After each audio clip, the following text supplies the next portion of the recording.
So you've made me think about something as you were talking. Kind of, what is it, I guess? And I would say, let's think about it as a capacity, and not only a capacity, but also, along with that capacity, a drive, a motivation, a preference.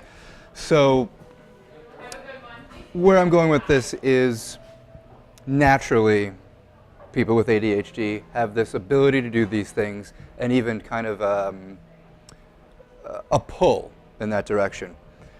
But now, how do you deal with it?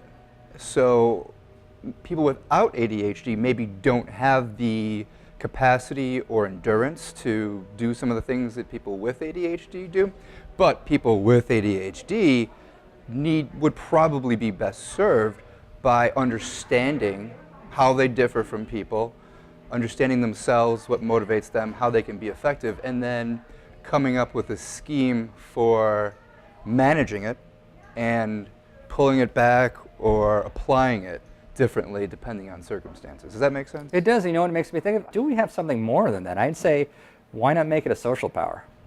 I think you and I are people who both have ADHD and on top of that have an additional characteristic in that we're more emotionally attuned than most men, let's say, and probably most people. And we have an ability to some extent, read other people's emotions. And I think that probably interacts with our ADHD. And where the disagreement is, though, I think there's probably a group of people out there who don't have that social ability, that emotional connectivity, that emotional perception, but still suffer from the ADHD symptoms. Maybe we need a new area where there's those for inattention and those for hyperactivity, and we need to add the E on top of it. You know, attention dynamic dudes with emotional superpowers. I'm just making stuff up, but you know, I agree.